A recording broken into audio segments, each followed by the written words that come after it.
दोस्तों नमस्कार। Nexon news के खास बुलेटिन में आपका स्वागत है। दोस्तों, देश में आजकल सिर्फ दो एक चीज़ों की चर्चा हो रही है। एक बिहार की राजनीति, दूसरी तरफ भारत रत्न। भारत रत्न के बारे में जो चर्चा हो रही है वो विपक्ष कह रहा है कि जो भारत रत्न लोगों को नवाजे गए हैं उनसे उनको राजनीतिक फ़ायदा लेने के लिए प्रधानमंत्री मोदी और शाह की रणनीति के तहत ये सब किया गया है। दोस्तों, एक महीने के अंदर मोदी सरकार ने 5 लोगों को भारत रत्न देने का काम किया है। इनमें सबसे पहले बिहार के पूर्व मुख्यमंत्री कर्पूरी ठाकुर, जो समाजवादी नेता थे और उनकी पैठ हिंदू मुस्लिम पिछड़ा वर्ग और दबे कुचले समाज को में वो काफ़ी चर्चा में रहते थे और बिहार की राजनीति में उनका बड़ा अच्छा प्रभाव है। प्रधानमंत्री मोदी और शाह इस प्रयास में लगे हैं कि किसी तरीके से बिहार में भाजपा की पैठ हो जाए, क्योंकि वहाँ पर भाजपा की कोई अच्छी पकड़ नहीं मानी जाती है। उनको किसी ना किसी बड़े दल का साथ लेना पड़ता है, जैसे कि बिहार में नीतीश कुमार के साथ उनका गठबंधन चल रहा है। पिछले काफ़ी समय से नीतीश कुमार भाजपा और महागठबंधन के बीच आते जाते रहे हैं। यही वजह है कि भाजपा को बिहार में अपनी पकड़ बनाने के लिए ये तय करना पड़ रहा है कि बिहार के किसी पुराने नेता के नाम अगर भारत रत्न दे दिया जाए तो मोदी सरकार की छवि भी निखरेगी और साथ में वहाँ पे भाजपा का संगठन भी मजबूत होगा। इस तरीके से जो चुनावी मंशा को लेकर प्रधानमंत्री मोदी और शाह ने ये अपना कदम उठाया है, लोगों को लग रहा है कि अब राजनीति वहाँ बिहार में कुछ करवट बदलने की उम्मीद से की जा रही है। दोस्तों, इसी तरीके से जो दूसरा भारत रत्न पुरस्कार मिला वो भाजपा के पूर्व वरिष्ठ नेता LK आडवाणी यानी लाल कृष्ण आडवाणी को दिया गया है। उनके कार्यकलापों को देखते हुए शायद ये तय किया गया कि लाल कृष्ण आडवाणी ने पार्टी को बनाने में बहुत महत्वपूर्ण भूमिका निभाई है। साथ ही आपको मालूम होगा कि भारत यूपी के अयोध्या मंदिर में रामलला के मंदिर के निर्माण के लिए लाल कृष्ण आडवाणी ने आगे बढ़ चढ़कर रथ यात्रा का आयोजन किया था, जिसे बाद में बिहार में जाकर लालू प्रसाद यादव ने उनकी यात्रा को रोका और लाल कृष्ण आडवाणी को जेल भेजा। इस तरीके से मंदिर निर्माण में जो आडवाणी जी का योगदान है वो काफ़ी सराहनीय है और भाजपा के लिए एक संजीवनी का काम किया।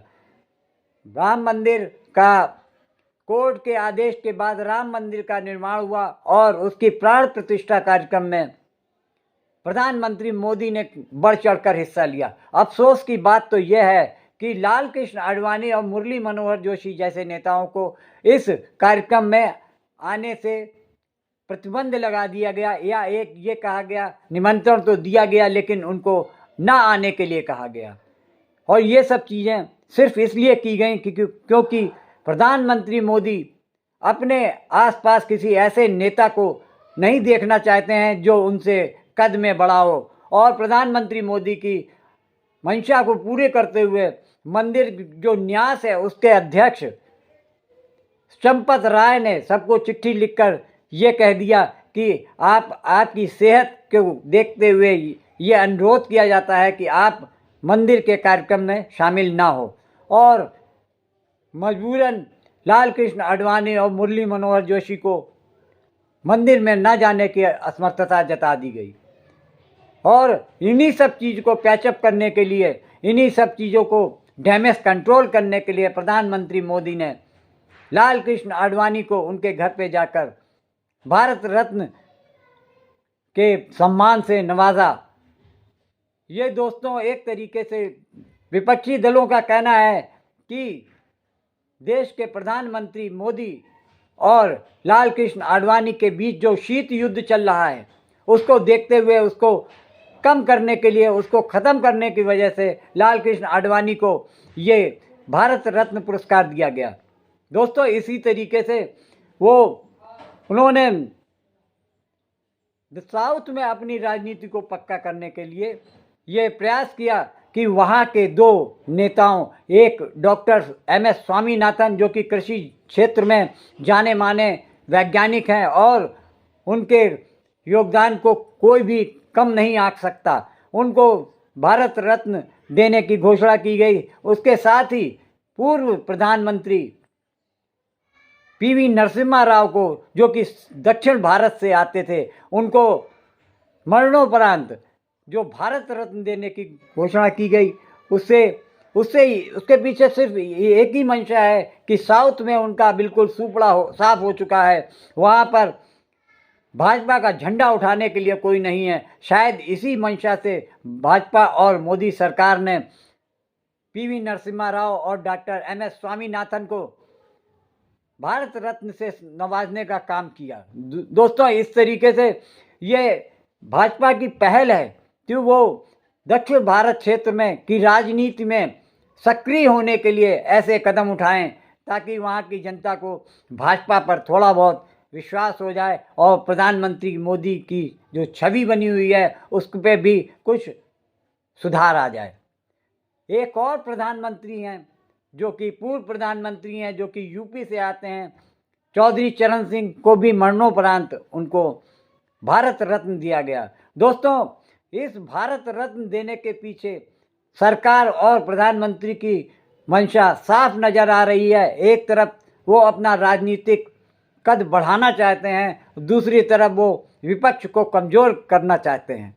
दोस्तों, जिस तरीके से प्रधानमंत्री चौधरी चरण सिंह के लिए भारत रत्न की संस्तुति की गई और उनको भारत रत्न दिया गया, उसे देखते हुए लग रहा है कि जो पश्चिमी यूपी है वहाँ पर राष्ट्रीय लोकदल पार्टी, जो कि रालोद कही जाती है, उसके जो प्रमुख हैं जयंत चौधरी का यूपी में समाजवादी पार्टी से गठबंधन है और वो अखिलेश यादव के काफ़ी करीबी माने जाते हैं। लेकिन पिछले 10 दिन से जो हालात दिख रहे हैं उससे लगता है कि जयंत चौधरी भी अब NDA के साथ आ सकते हैं और इस चीज़ को पुष्टि करते हुए प्रधानमंत्री मोदी ने उनके दादा यानी चौधरी चरण सिंह को भारत रत्न से नवाज कर इस बात पे मोहर लगा दी है कि जयंत चौधरी आज या कल में NDA में शामिल हो सकते हैं। क्योंकि यूपी में जयंत चौधरी का जो बढ़ता कद है, पश्चिमी यूपी में जाटों का जो बड़े नेताओं में माने जाते हैं, उनका भी वो समर्थन अपनी पार्टी यानी भाजपा के साथ लेना चाहते हैं ताकि भाजपा की सीटों में कोई कमी ना आ जाए। जो थोड़ी बहुत कमी बाहरी क्षेत्रों में आती वो यूपी से पूरा कर लेंगे। वैसे दोस्तों, इस समय NDA में यूपी से 66 हैं अपने उनके MP, उनको देखते हुए हालात बदलते दिख रहे हैं और ये लग रहा है कि 62 से कम ना हो जाए, किसी तरीके से इंक्रीज़ हो जाए संख्या, लेकिन घटनी नहीं चाहिए। यही वजह है कि जयंत चौधरी के ऊपर भी अमित शाह ने डोरे डाले और उनके पीछे केंद्रीय मंत्री पीयूष गोयल को लगाया गया ताकि वो आपस में बात कर सकें और NDA में शामिल होने के लिए तैयार हो जाएं। वैसे तो अभी जयंत चौधरी ने इस मामले में कोई भी अपनी टिप्पणी नहीं की है, लेकिन ये माना जा रहा है कि 100% जयंत चौधरी अब NDA के साथ हो जाएंगे। लेकिन आपको मालूम होगा कि इंडिया गठबंधन में समाजवादी पार्टी के साथ साथ जयंत चौधरी की पार्टी का भी समर्थन प्राप्त है और भाजपा या NDA नहीं चाहता है कि इंडिया गठबंधन किसी तरीके से मजबूत होता रहे। यही वजह है कि उन्होंने दोस्तों दक्षिण भारत की राजनीति में देखा जाए तो भाजपा का एक तरीके से सूर्यास्त हो चुका है। पिछले साल मई में कर्नाटक में जब चुनाव हुआ तो वहाँ पर कांग्रेस के हाथों भाजपा को भारी नुकसान उठाना पड़ा और उनकी सरकार को कांग्रेस ने वहाँ से खदेड़ दिया। इस तरीके से दक्षिण भारत में सिर्फ कर्नाटक में ही भाजपा की सरकार थी, लेकिन कांग्रेस के आगे कर्नाटक में उनको मुंह की खानी पड़ी और वहाँ से भी उनका सुपड़ा साफ हो गया। इस तरीके से ये माना जा सकता है कि साउथ में, जो कि साउथ इंडिया में भाजपा का नाम लेने वाला नहीं।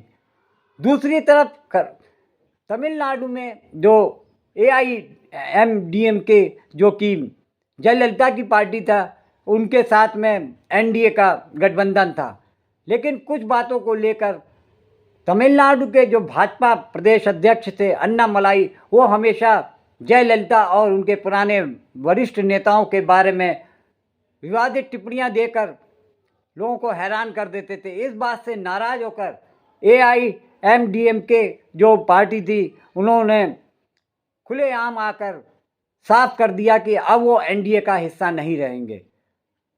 भारतीय जनता पार्टी के वरिष्ठ नेताओं और केंद्रीय गृह मंत्री अमित शाह के साथ उनकी बैठक भी हुई, लेकिन उस बैठक का कोई भी नतीजा नहीं निकला और ये साफ हो गया कि अब साउथ में यानी तमिलनाडु में भी भाजपा के साथ अब जो क्षेत्रीय दल भाजपा के साथ जुड़े थे, अब धीरे धीरे करके सब अलग हो गए हैं। एक तरीके से भाजपा का दक्षिण भारतीय राजनीति में अब नाम लेने वाला नहीं है। दोस्तों, आज के वीडियो में इतना ही। अगर आपको मेरा वीडियो पसंद आया तो आप इस पे मेरे पेज पे जाकर आप उस पर अपनी सलाह, अपने विचार और आपको किस विषय पर या किस तरीके की राजनीति डिबेट या वीडियो देखना पसंद करते हैं, तो मेरे चैनल को सब्सक्राइब करवाएं और मेरे वीडियो को अधिक से अधिक लोगों को तक पहुंचाने में मेरी मदद करें। नमस्कार।